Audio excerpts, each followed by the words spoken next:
Who made this monstrosity?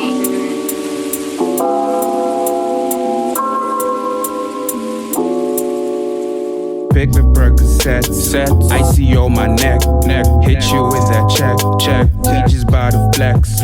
What's good, what's going, what's new, what's happening? Our reactions here. Welcome back to the channel. Please be sure to like, comment, subscribe, and turn on all post notifications. Today we're going to be checking out a video by Enzo Gangren called The Psychology of the Matrix. Alright, so I came across this and I thought it would be interesting. I haven't watched The Matrix in a while. Well, depending on which part you're talking of. From part 1. Of course, I've not watched part 1 to 3 in a long time. I think part 4 came out when? It was not last year or last 2 years. But yeah, it's been a minute. Also, clearly this is where this whole red pill and blue pill arc spans from. So I just thought it would be interesting to check out. Let's dive on in.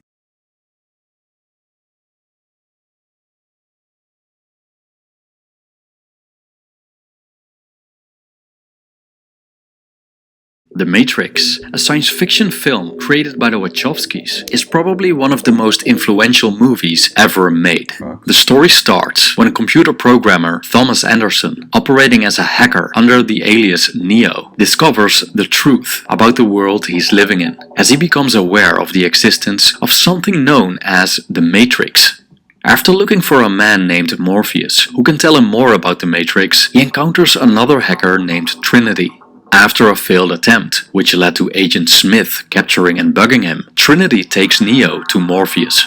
Morpheus vaguely describes the Matrix as this all-encompassing prison, as the world that has been pulled over Neo's eyes, blinding him from the truth. He also admits that no one can be told what the Matrix is. You have to see it for yourself, he states. So Neo gets offered a choice in the form of 2 pills, a blue one and a red one. If he chooses the blue pill, he remains in his everyday life and believes whatever he wants to believe. But if he chooses the red pill, he'll set foot in the real world and find out what the Matrix truly is. All I'm offering is the truth, says Morpheus. And so Neo takes the red pill and tumbles down the rabbit hole. The Matrix is considered a philosophical film that contains many existing philosophical and religious themes, like prophecy, love, truth, karma, the nature of reality, and living in a simulation. But there seems to be a particular close connection. But That was interesting, actually. That is interesting because there might be some truth to that. The Matrix and Plato's allegory of the cave. In this allegory, presented in Plato's Republic, Socrates describes a group of people chained to a wall within a cave their whole lives. The only reality they know of is the mere shadows projected on the wall in front of them, and they believe these are real entities. Then one of the prisoners is freed. He leaves the cave and gets to experience the real world outside. But when he returns to the cave to enlighten the other prisoners with the truth, he faces resistance. This video analyzes the Matrix film through the lens of Plato's allegory of the cave, while exploring the following question: do we, as human beings, actually want the truth? Not always. Please note, this video contains spoilers that reveal the plot. But at this point, I think a lot of people would have watched The Matrix, so you can't necessarily say there will be spoilers. Well, unless you're talking about part 4.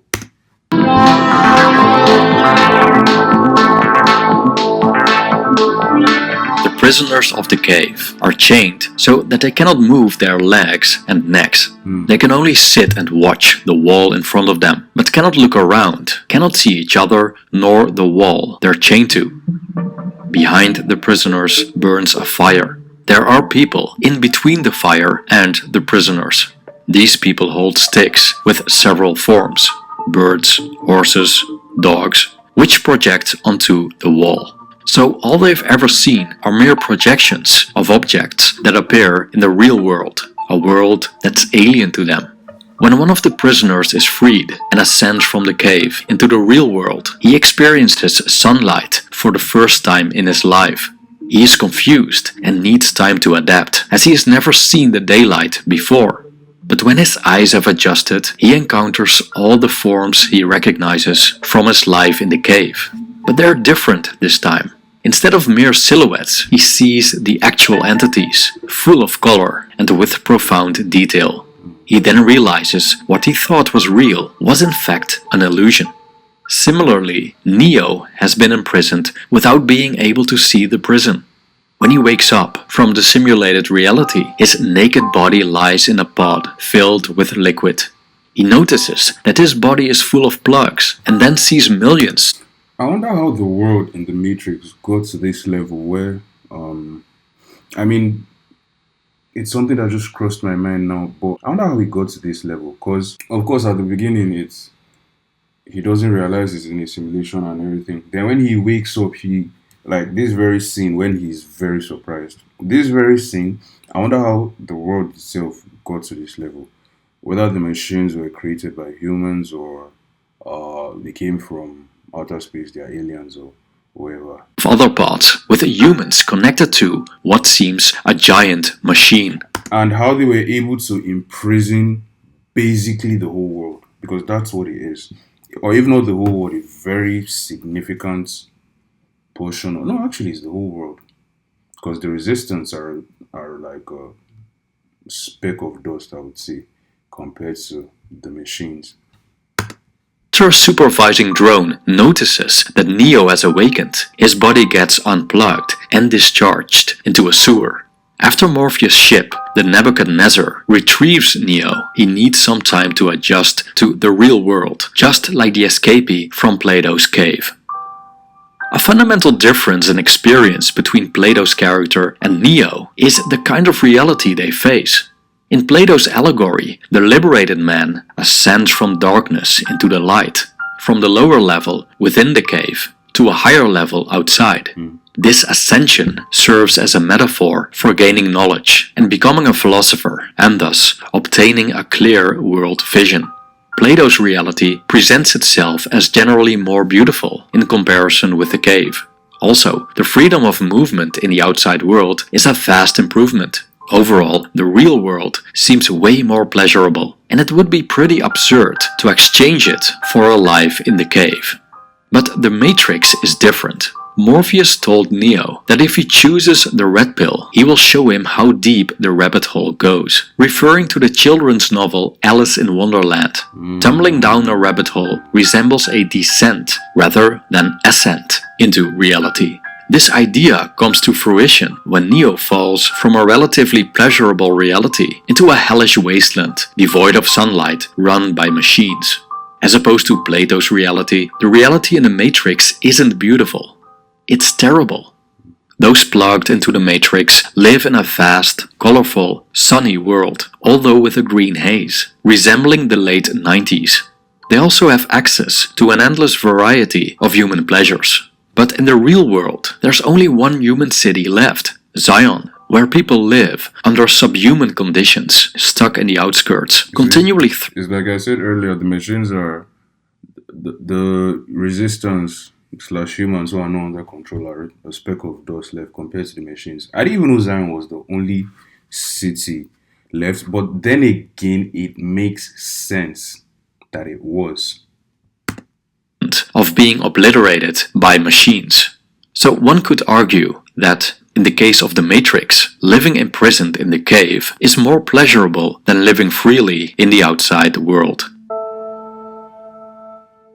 Blind to the truth. Shortly after his liberation. Also, that living in prison is better than living in the outside world.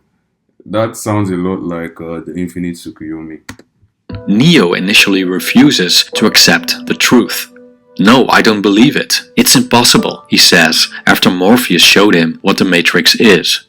He showed a typical reaction of someone confronted with the harsh reality, as the architect of the Matrix states in the sequel, Denial. You've known something your whole life, and all of a sudden for someone to just come in and be like, oh, everything you've known for the last 30 plus years is not true.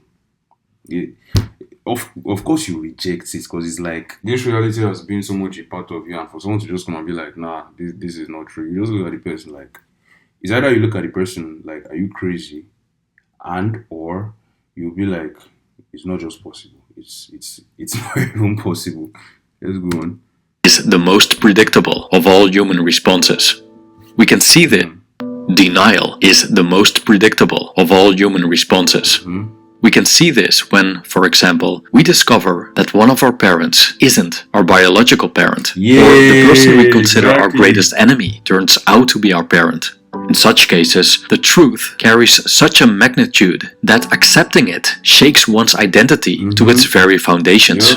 Such a massive shift in perception generally terrifies people. Neo asks Morpheus, "I can't go back, can I?" To which Morpheus answers, "But if you could, would you really want to?" Flat-out disregard of the truth is common. Many people prefer living in a safe bubble of lies to looking outside for the truth. Living in a cozy false reality can be pretty convenient and comfortable. You just have to remain ignorant of everything that could burst your bubble. So instead, you go along with the deceptive narrative of the herd, often amplified by mass media and entertainment. But we also see the opposite happening, like people opposing common knowledge, adopting a false truth, like the idea that Earth is flat. So truth, by and large, can be easily fabricated. Merriam-Webster provides a definition of truth that goes as follows: a judgment, proposition, or idea that is true or accepted as true. Morpheus' goal is to liberate the people from the Matrix, but he also realizes that as long as these people are part of the system, they're the enemy. First of all, because so-called agents protect the Matrix. These agents... Smith. Mr. Anderson. Bro, Smith was... After Neo, my favorite character was probably Smith. Well, maybe between... let me just put it this way. It was Neo, Morpheus, of course, and Smith. My favorite characters in The Matrix to this day. And Smith is probably my favorite villain, or one of... No, Madara is probably my favorite. No, Madara is not my favorite villain. But Smith is one of my favorite villains. Bro, anytime he just came out, he was like, Mr. Anderson. I always liked the catchphrase. I always said it with him, bro. In a bit like a security program to keep Trojan horses and other malware out. And every human projection is potentially an agent. And the fact that he can pop up through anybody was sick. It was very sick. Second of all, most of them aren't ready to be unplugged. Similarly, when Plato's enlightened man tries to persuade the people in the cave to go outside, he meets resistance and ridicule. Plato describes such endeavor as inserting vision into blind eyes. It's a waste of time trying to convince someone of the truth if they aren't receptive to it. Morpheus also states that many are so hopelessly dependent on the system that they'll fight to protect it. Similarly, Socrates asks if these people wouldn't kill the person offering them the truth about their existence. Nevertheless, Plato points to the philosopher's responsibility to act in the interest of the unenlightened ones, even if they're hostile, just as Neo, Morpheus, Trinity, and the other liberated humans do. In Plato's allegory, we see that liberation ultimately positively affects the man who is freed. Also, Neo eventually accepts the truth and embraces reality. But what if someone knows the truth, but hates it so much that he chooses a false reality? Here's where a character named Cypher comes in. Cypher admits he regrets taking the red pill, saying to Neo, almost assuming he feels the same, "I know what you're thinking, because right now I'm thinking the same thing. Actually, I've been thinking it ever since I got here. Why oh why didn't I take the blue pill?" He was the one that slapped him and died, I think. But Neo's body language clearly shows that he is not on the same line as Cypher. Even though he's stranded in the same dark world, he seems rather happy with his liberation. Neo finds meaning in it and sort of takes on the role of Plato's enlightened man, as he takes responsibility to help the people still imprisoned. Moreover, he had always felt that something was off when he was still plugged in and unaware. He felt that he didn't belong there. He wasn't happy.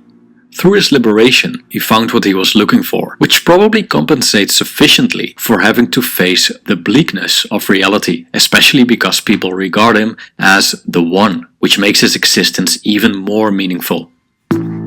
Cypher, on the other hand, doesn't enjoy reality in the slightest. He also shows little faith in Morpheus' prophecy of the One.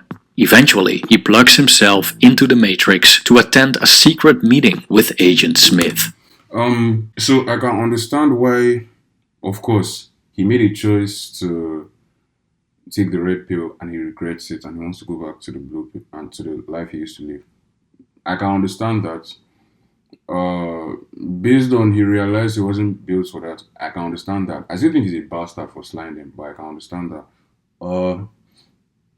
I can also understand this because of he wasn't regarded as the one. There is more room for that regret to grow because, like he said, Neo found meaning in his existence partially because of his role as the one, or the fact that he was being referred to as the one. The very fact that the other guy wasn't being referred to as the one, or did not have any significant role in his eyes, of course, that played into his regret as well.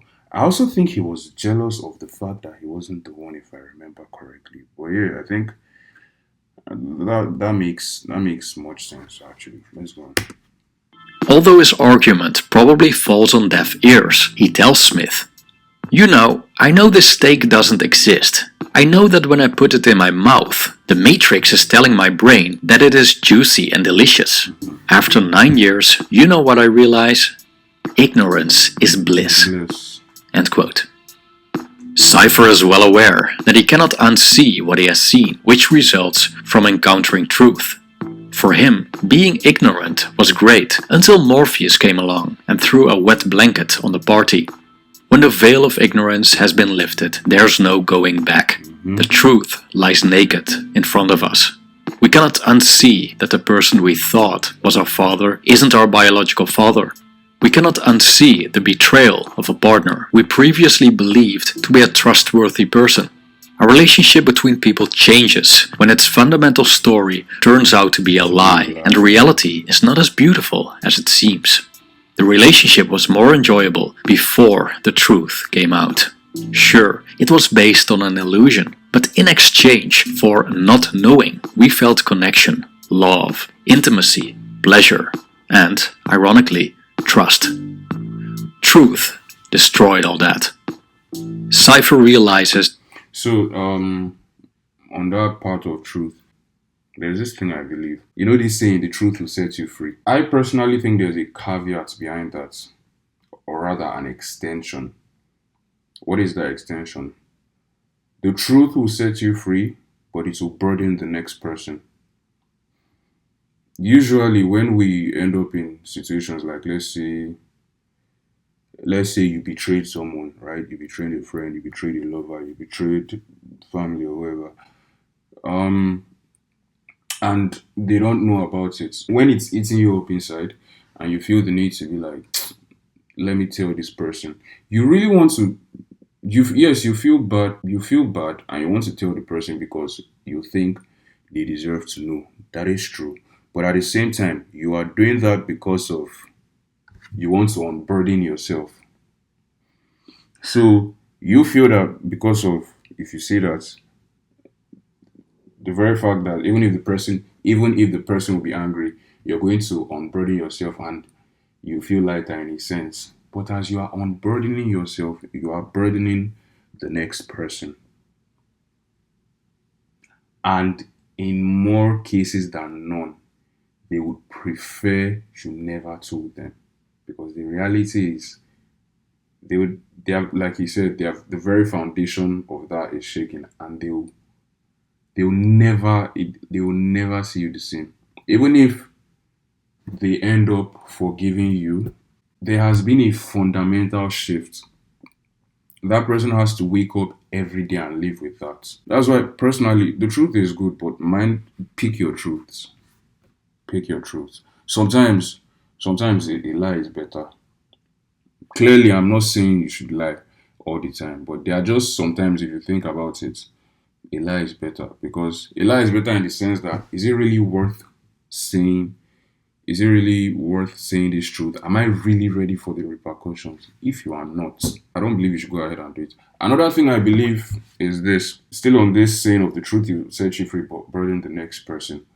Why would you burden the next person? Instead of doing that to that person, burden yourself with it. Yes, you did this, you feel bad. Burden yourself with it. Suck it up and don't tell, even if you want to tell somebody, maybe let it be a professional that can actually help guide you through it, like a psychologist or somebody you respect, or maybe, I want to say religious leader, but it's not even a religious leader. But you understand what I'm saying, right? Burden yourself with it, but because of I'm saying burden yourself with it, that doesn't mean you should go and what's it called? You should go and keep doing the same thing and be like, oh, okay, it's me. I'm keeping it to myself. I'm the one suffering. Actually make steps to make sure you don't find yourself in that position again. That's all there really is to it. I don't believe every truth should be told. In as much as a lie is bad, I don't believe every truth should be told. So that he's fundamentally stuck in a reality he despises. Cypher realizes that he's fundamentally stuck in a reality he despises. So he asks Agent Smith to plug him back into the Matrix to make him someone rich and influential, like an actor, as he stated. But most importantly, he wants all of his memories of the real world wiped. In return, he gives him Morpheus. Cypher essentially made a hedonistic decision, exchanging reality and freedom for blissful ignorance. Interestingly enough, he reveals his idea of reality and freedom to Trinity, which makes his decisions reasonable in his eyes. During Cypher's attempt to deport Morpheus, Trinity reminds him that Morpheus set him free. But Cypher disagrees and says that all he does is follow orders of a man who lied to them, and if he has to choose between that and the Matrix, he chooses the Matrix. Trinity then argues that the Matrix isn't real, but again, Cypher disagrees, saying, "I think that the Matrix can be more real than this world." to be fair, at that point in time, Morpheus, in as much as he was saying Neo was the one, Morpheus truly wanted to believe it. That's the thing. Morpheus convinced himself. So I can understand why Cypher would say that as a lie. Because I think in one of it was either in 1, 2, or 3. In one of them, I think it was even this one. That part of him trying to believe it was somehow revealed. I don't know whether I've forgotten whether he said it himself or one of the main characters said it. But that particular line of he lied to us, I can see why Cypher thought that way. Because Morpheus was basically just believing in his own ideas and convincing others to follow. Yes, the Matrix was fake. Of course, it's a simulation that traps humans. That one is there. But as far as the just cause and him tying it to the one, and the just cause of freeing humans and him tying it to the one, and then him tying it to Neo being the one, specifically him tying it to Neo being the one, he really wanted to believe that. He was honestly just moving off of speculation, if I remember. The people liberated from the Matrix have the technological ability to plug themselves into the system and be part of a simulated reality as their so-called residual self-image. They can upload programs directly into their minds that contain skills like martial arts and load various items into the Matrix, like guns. Lots of guns. So they were exposed to an illusion first. Now they have become illusionists themselves. When Neo goes back into the Matrix for the first time after his liberation and visits the city he lived in, he sees it in a different light.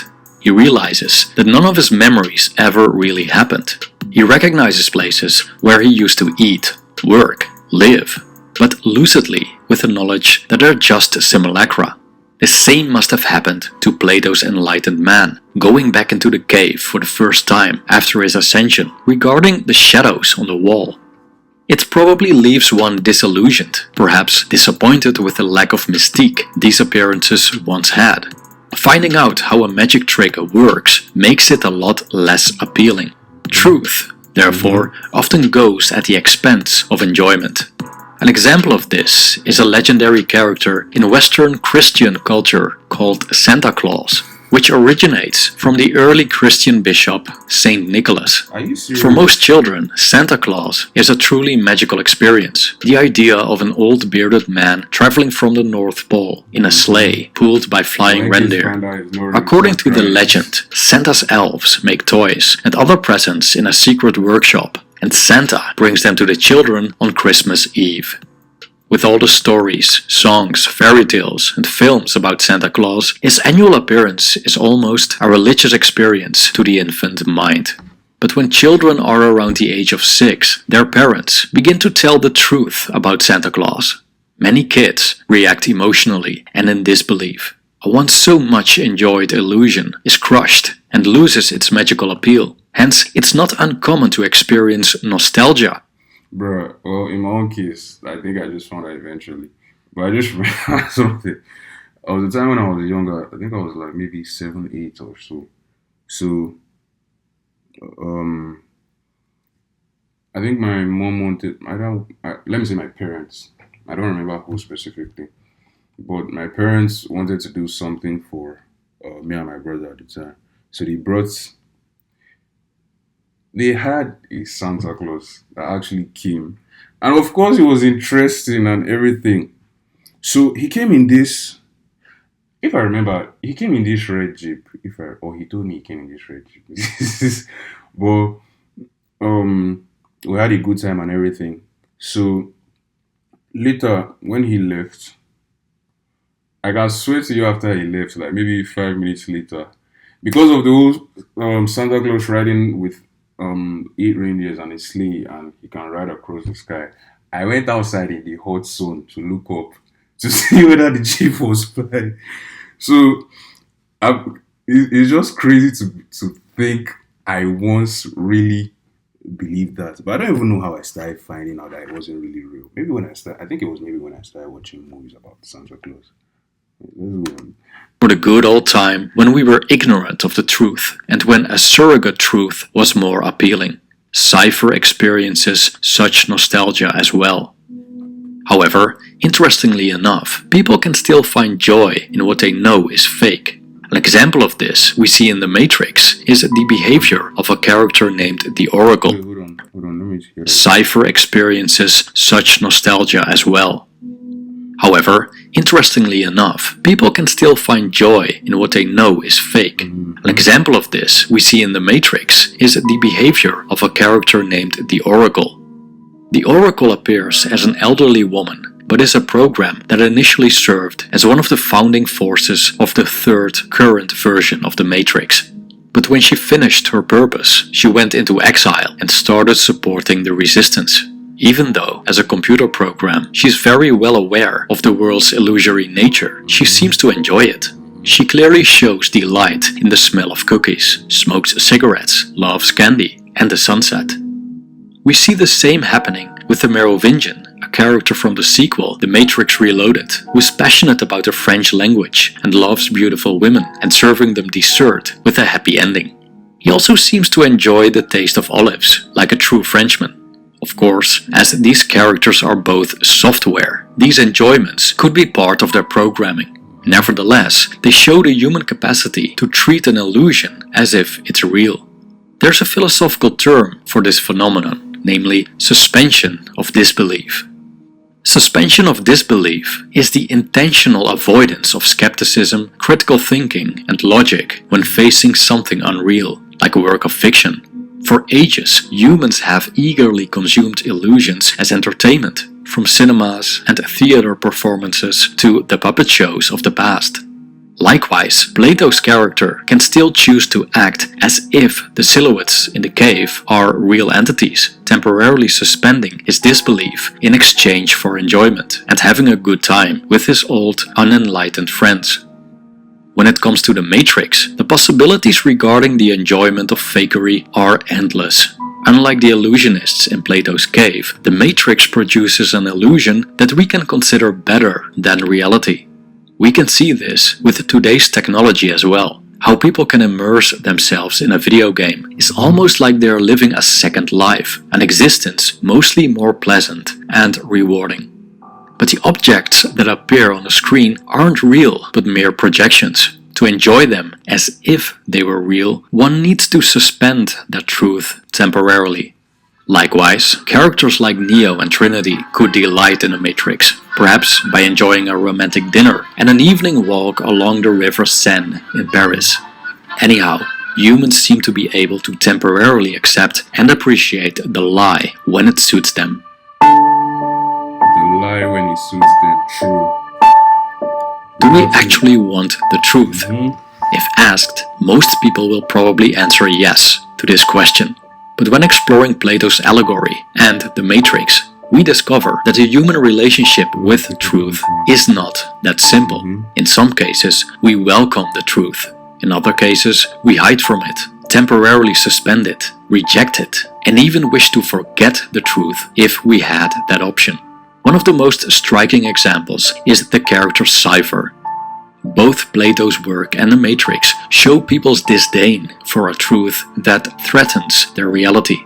We tend to attach to the familiar, the comfortable, the meaningful, and are sometimes willing to defend it with our lives. When it comes to the latter, we just have to look at how people are ready to die for their religions and political ideologies. So again, do we want the truth? The answer seems to be, it depends. We tend to handle the Exactly, and that is what I said earlier. It depends. It depends. It's not in every case the truth needs to come out. At least I'm assuming that's what he's going to say. But that it depends. It's based on, it correlates with what I said. It's not every single truth that deserves to be out there. It's not every single truth that you can handle, and that is the truth. Regardless, that is the actual truth. Regardless of whether you want it or not, because it's easy to be like, I want the truth, especially based off of, oh, it's good to be truthful and all that. It's not every time you really want to hear the truth. Selectively, as the truth appears in many different forms. We tend to handle the facts selectively, as the truth appears in many different forms, with different magnitudes.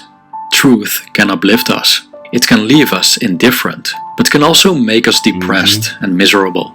For example, in Plato's allegory, learning the truth has virtually no downsides. The only downside is the hostility by those in the cave. But aside from that, it's pretty evident that Plato's truth leads to something better and would uplift almost anyone. But in the Matrix, the truth is less enjoyable. However, the effect that truth has on us doesn't necessarily depend on the truth itself. It also depends on the person receiving it. In the case of Neo and Morpheus, the state of the world provided them with meaning and legitimized the battle they were fighting as liberators of humanity, which is quite an incredible goal to have in life. On the other hand, Cypher pokes fun at that goal, which shows his cynicism and lack of meaning he found in his existence. People tend to adopt surrogate truths to cover up a painful reality. By contrast, others love painful realities, but these are often instrumental to their already dark worldview. People from both camps also tend to ignore facts that oppose how they want to see the world. In many, if not most cases, they share their worldviews with like-minded people. Sharing a certain truth, regardless of whether it's true, has benefits. Again, look at religious groups, political movements, and even the Flat Earth Society. Being part of such groups can provide people with purpose. There's a Flat Earth Society. Wow. Social connections. In the Matrix, for example, we can see how the belief in the One binds Morpheus and his people together. The downside is that adopting opposing views as a member, even if they were true, could lead to other members ostracizing you. And here's where the dark side of suspension of disbelief comes in. Some, if not many, are willing to turn a blind eye to the truth, not just for innocent enjoyment, but also out of convenience. For example, someone keeps subscribing to a false belief against one's better judgment just to belong or out of fear of being ostracized. All in all, people seem pretty opportunistic when it comes to the truth. We want a truth, not necessarily the truth. We want a reality, not necessarily the reality. But the truth and the lie often have something in common. They both appear as stories. So could it be that we fundamentally don't want the truth, but a story to believe in, identify with, share with others, dwell on, and, perhaps most importantly, to provide us with a sense of meaning and belonging? This was a great video, bro. This was a really great video. It's like he said, I like what he said at the end, rather. People don't want a truth. People don't want the truth. People want a truth. People want a truth they can believe in, subscribe to. That is very, well, true. It's like, you know how people do this thing where, and everybody does it, don't even lie to yourself. I've done it before. You know how you tell someone something. Let's say you tell someone something is online. You want the person, you told the person based on, like, guy, see this thing, and the person says an opposing view to, let's say, not just what the people online that were opposing said, but, or rather, not just an opposing view, but a very strong opposing view that they were using against you. And you look at this person like, what's this one saying? You feel, and you're not satisfied, and because you're not satisfied, you bring it up again and again with other people until you find someone who agrees with you. And not just that, you're not good to, sometimes you might even go as far as bringing it up with multiple people to kind of like balance out all the opposing views, because at that point it seems like all the opposing views are more than the views you are more than the siding views of people who agree with you, you feel. So that is similar to what he said. People want the truth that they can identify with. So because of you want to identify with that truth you believe, you keep bringing up with multiple people, especially when you've seen opposing views. So that's so true. This was a really great video, to be honest. The psychology of the Matrix. Of course, a lot of people have never thought of it from this angle. We just watched it for fun and whatnot. But it's really interesting to see the different components of it and how it represents the real world. Not just stopping at the whole today's version of red pill and blue pill. So yeah, you guys, thank you for coming this far in the video. Please be sure to like, comment, subscribe, turn on all post notifications, like the video. It's really going to help out a lot, and I'll see you guys on the next one. Peace. The Percocet sets, I see on my neck, hit you with that check, we just bout to flex. Pick the Percocet sets, I see on my neck.